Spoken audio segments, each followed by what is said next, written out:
Assalamualaikum warahmatullahi wabarakatuh. Halo, apa kabar rekan-rekan mahasiswa semua? Semoga dalam keadaan sehat. Pada pertemuan kedua kali ini pada mata kuliah komunikasi partisipatori. Pada pertemuan kali ini kita akan membahas terkait sejarah dan visi pada komunikasi partisipatori. Nah, visi partisipasi pada intinya adalah goal yang diinginkan dari partisipasi masyarakat, yaitu munculnya kemandirian masyarakat dalam mengontrol atau memobilisasi diri. Nah, dalam partisipatori atau partisipasi ini intinya adalah pengambilan bagian atau keikutsertaan secara sadar dan sukarela. Partisipasi ini adalah suatu keterlibatan mental dan juga emosi seseorang kepada pencapaian tujuan dan keikut bertanggung jawab di dalam suatu kegiatan partisipasi masyarakat. Nah, menurut Cat David ini juga masyarakat dalam partisipasi dapat dibedakan menjadi beberapa tingkatan. Nah, adapun menurut Robert Chambers menyebutkan terdapat 3 model partisipasi yang dikemukakan oleh para ahli. Yang pertama menurut Einstein yang mengupakan bahwa partisipasi masyarakat terdapat 8 tingkatan. Sedangkan menurut Kenji dan Greenwood justru dalam membagi jenjang partisipatori dipersempit menjadi 5 tingkatan. Pendapat lain menurut Vinnie Claassen dengan Miller membagi jenjang partisipatori atau partisipasi berjumlah 7 tingkatan. Baik rekan-rekan mahasiswa sekalian, kita lanjutkan terkait dengan sejarah, konteks ruang dan waktu komunikasi. Di mana komunikasi sangat penting untuk kita melihat konteks ruang dan waktunya. Di mana komunikasi telah berproses sejak manusia terlahir ke dalam muka bumi ini. Komunikasi pada awalnya dikenal dalam bentuk komunikasi nonverbal, yaitu proses pertukaran pesan yang dilakukan dengan menggunakan simbol-simbol yang diukir di dinding gua. Kemudian ada pula komunikasi dengan ditandai, misalnya suara bayi menangis mencerminkan kebutuhan bayi tersebut yang harus dipenuhi. Nah, seiring dengan perkembangan zaman, komunikasi menjadi semakin kompleks, sehingga manusia dituntut untuk mengikuti arus perkembangan komunikasi sesuai dengan zamannya. Nah, komunikasi tatap muka juga ya, komunikasi virtual, komunikasi linier, interaktif, relasional, ataupun konvergensi komunikasi. Nah, komunikasi sering diartikan sebagai suatu kebutuhan yang fundamental bagi seseorang dalam kehidupan di masyarakat dan juga kehidupan yang lebih luas. Dalam kaitan kehidupan yang lebih luas inilah kemudian dikenal namanya komunikasi partisipatif.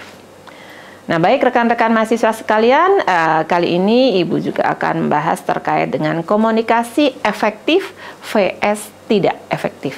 Nah, seperti apa komunikasi yang efektif? Tentu saja komunikasi yang efektif membuat hubungan di dalam masyarakat menjadi lebih harmonis karena tujuan-tujuan tertentu yang ingin dicapai sesuai dengan harapan atau goalnya tercapai. Kemudian untuk menciptakan komunikasi yang efektif tentunya seseorang harus memahami. Yang pertama adalah pengertian komunikasi itu sendiri, tujuan, makna, empati, simbol, dan lain sebagainya. Jadi harus memahami makna dari komunikasi itu sendiri. Memahami dari apa isi dari komunikasi yang disampaikan oleh komunikator ke komunikan. Kemudian fungsi komunikasi.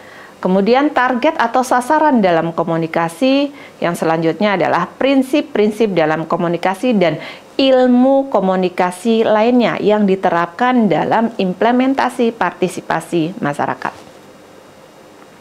Nah, komunikasi yang tidak efektif tentu saja dapat menghalangi seseorang dalam berkomunikasi dan menyebabkan permasalahan seperti sering ditemui dalam kehidupan sehari-hari, adanya kesalahpahaman antara komunikator dan komunikan, terjadi miscommunication sehingga goal atau tujuan dari komunikasi tidak tercapai. Nah, rekan-rekan mahasiswa sekalian, adapun hal yang sangat penting yaitu prinsip penting dalam komunikasi partisipasi. Di mana ada di dalam komunikasi tentu tidak bisa terelakkan dengan adanya sekumpulan dari isyarat, baik isyarat verbal, ucapan maupun nonverbal, yaitu isyarat tubuh secara sosiologi komunikasi. Nah, kemudian di dalam prinsip penting komunikasi juga adanya proses penyesuaian makna terhadap isyarat, partisipasi, komunikasi. Kemudian melibatkan transisi di mana simetris seperti cermin saling serupa dan komplementer atau saling berbeda perilaku. Selanjutnya, hal yang terpenting yaitu mencakup dimensi isi dan juga hubungan. Contohnya, atasan dengan bawahan dan juga antara sahabat dengan teman. Itu tentu saja berbeda. Kemudian yang tidak dapat dihindarkan bahwa di dalam komunikasi ada kita diam, di mana kita melakukan perilaku komunikasi nonverbal yaitu senyum, kemudian melakukan aktivitas komunikasi dan juga kegiatan-kegiatan yang lain seperti kita di dalam komunikasi yang melekat dalam diri kita. Ketika Anda mau bertemu dengan seseorang, mungkin Anda merapikan rambut dengan menyisir, kemudian Anda memilih bajunya dengan rapi supaya merasa confidence, gitu kan. Dan juga mengandung makna komunikasi bagi sekitarnya. Dan selanjutnya peran penting yaitu peran penggunaan media sangat berpengaruh dalam menunjang proses pembelajaran misalnya. Melalui komunikasi daring contohnya, dapat memangkas waktu dan lebih cepat untuk bertukar informasi. Karena dengan adanya komunikasi saat ini mengikuti era zamannya, yaitu era digital 4.0 menuju 5.0, di mana komunikasi sudah dapat menembus batas ruang dan waktu. Kemudian bisa lebih cepat tentunya dan efisien untuk menghubungi mitra bisnis karena dengan adanya teknologi. Kemudian karena dapat berkomunikasi dengan siapapun di seluruh dunia melalui surat elektronik atau email dan juga pesan teks secara instan. Nah, sekarang sudah semuanya serba teknologi.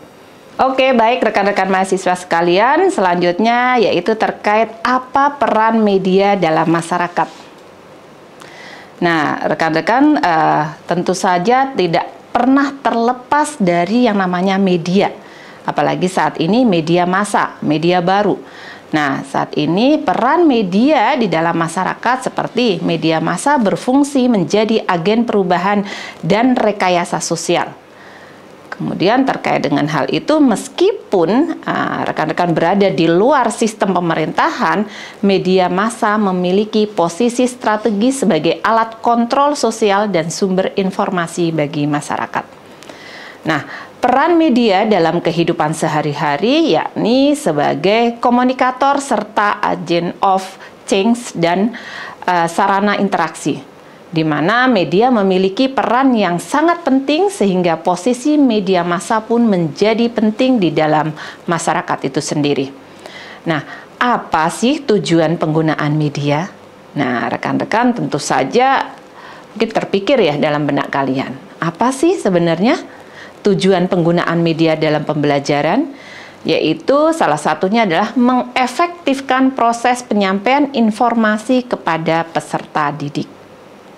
Selanjutnya, manfaat dari media yaitu sebagai proses transaksional di mana elemen-elemen di dalamnya saling berkaitan satu sama lain, terjadi adanya aksi dan reaksi, kemudian terjadi adanya stimulus respon. Selanjutnya, manfaat penggunaan media yaitu sebagai rangkaian proses yang berkelanjutan di mana tiada jelas awal dan akhirnya. Ya, kadang-kadang media menyampaikan juga tidak sepenuhnya clear, gitu ya, ada terpotong-potong. Gitu. Nah, selain itu penggunaan media juga tidak dapat dibatalkan karena ada jejak elektronik, di mana pesan yang disampaikan tidak dapat ditarik kembali. Nah, baik rekan-rekan mahasiswa sekalian, kita lanjutkan pada bahasan terkait dengan ruang partisipatif, di mana peran media menggabungkan antara teori dengan praktek, yaitu di sini Ibu kasih salah satu contoh terkait dengan model multi-track. Yang pertama adalah track 1, government. Pemerintahan, di mana track atau jalur pemerintahan ini merupakan segala upaya konflik resolution akan dilakukan melalui jalur formal. Nah, yang kedua, track 2, yaitu kelompok non-pemerintah atau kalangan profesional juga memiliki fungsi dalam mewujudkan kondisi yang damai. Adapun tahapan yang ketiga yaitu business of peace making through commerce, di mana kelompok yaitu penyedia kesempatan untuk melakukan kegiatan bisnis kepada masyarakat. Tahapan yang keempat yaitu private citizen or peacemaking through personal involvement, di mana kegiatan yang dilakukan oleh para individu atau masyarakat dan ada keterkaitan kelompok dengan berbagai jenis kegiatan. Berbagai jenis kegiatan masyarakat yang tentunya berpartisipasi dan memiliki visi misi yang sama. Tahapan yang kelima yaitu research, training, and education or peace making through learning, ataupun research, di dalam ini penelitian, juga problem solving, dan juga education.